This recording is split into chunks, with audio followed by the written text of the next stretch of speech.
speech on education.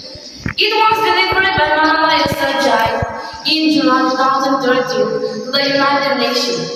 It was her first public speech after being shot in the head by the Taliban in her native country of Pakistan the previous October.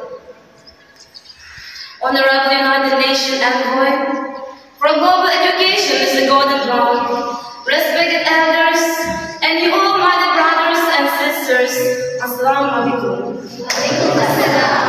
Today is an honor for me to be speaking after a long time. Being here with such an honorable people is a great moment in my life, and it is an honor for me today that I am wearing a shawl of the late Benazir Bhutto Shahid.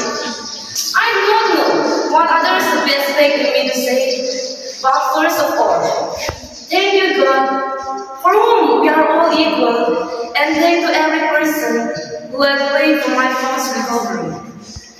Dear brothers and sisters, do remember one thing, Malala Day is not my day. Today is the day of every woman, every child, every boy and every girl who have raised their voice for their lives. Millions who have been killed and thousands who have been suffered.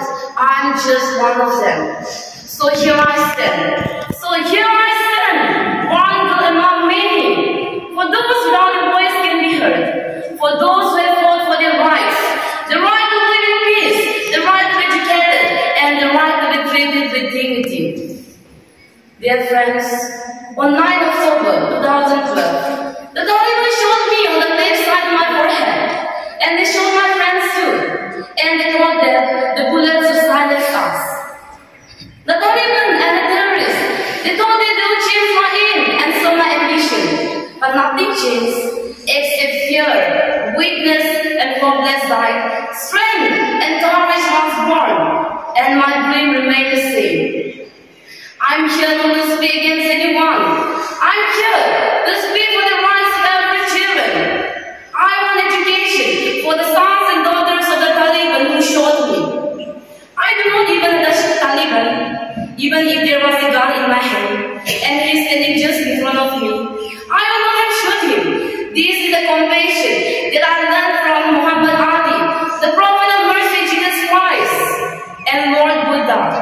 This is the legacy of change that I learned from Martin Luther and Nelson Mandela. And this is the philosophy of non-violence that I learned from Mother Teresa and Mahatma Gandhi. And this is the compassion that I learned from my father and my mother.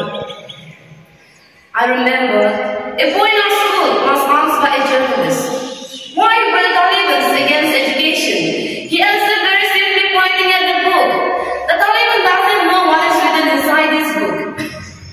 Dear brothers and sisters, we want schools and education for every child's bright future. We will continue our journey for peace education. No one can stop us. We will change the world to our voice. In the name of God, the most merciful, the most obedient, your magistrates, your royal highness, distinguished member of the Norwegian Committee, dear brothers and sisters. Today is a day of great happiness for me. I'm humbled that Noble Committee has selected me for this precious award. Thank you to everyone for your continuous love and support. And I would like to thank my parents for their unconditional love. Thank you to my father for not leaving wings and letting me fly. Thank you to my mother. In New York, the statement of the speech is, we have learned to love ourselves. So now I urge you to speak yourself. Maybe I made a mistake yesterday, but yesterday me is still me.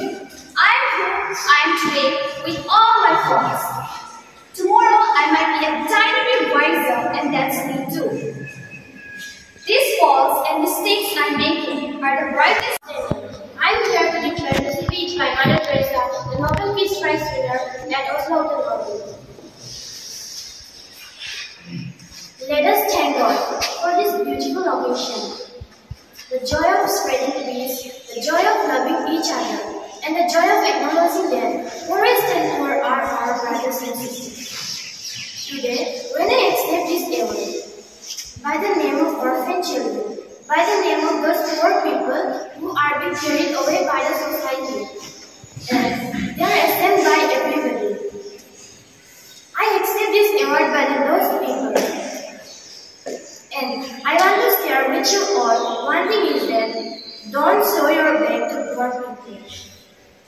If you sow your bag to poor people, you are sowing your bag to God. Why? God Himself come. Sardar Vallabhbhai Patel, who is also known as the Iron Man of India. It is not the kind of freedom that we wanted. Build a strong India. If you want me to talk in English, I shall obey a command, but take it from me that it will not be long before you yourself have to speak in your own national language. If you do not do that, you will drag the country backward. We have to exert our maximum efforts to go forward. Unless you do that, I am afraid we will suffer. After a prolonged struggle, the country has secured freedom. But it is not the kind of freedom that we wanted. It is not the kind of freedom that the leader of the country expected. Therefore, we must be patient and try our best to secure freedom that the great leaders of the country had obtained for us. I'm going to give a speech by our former president, Dr. APJ Abdul Kalam. I have three visions. In 3,000 years of our history, people from all over India have come and invaded us, captured our lands, conquered our minds. From Alexander onwards, the Greeks, the Turks, the Mughals, the Portuguese, the French, British, Dutch, all of them came and looted us, took over what was ours. Yet we have not done this thing to any other nation. We have not colonized anyone. We have not grabbed their land. We have not grabbed their culture and history and forced our way of life upon them. Why? Because we respect the freedom of others. That is why my first vision is that of freedom. I believe that India got its... I'm here to dictate the MSC speaker, Swami Vivekananda. Sisters and brothers of America, it fills my heart with sorrow, unspeakable to rise and respond with a warm and cordial which you begins. I thank you in the name of the most ancient order of monks in the world. I thank you in the name of the mother of all religions. And I thank you in the name of the millions and millions of Hindu people of all classes and sects. My thanks also to some of the speakers on this platform who welcome to the delegates of the Orient have told to them. These men from far off nations may well claim the honor of bearing to different lands the idea of It is self-evident that we all are created equal.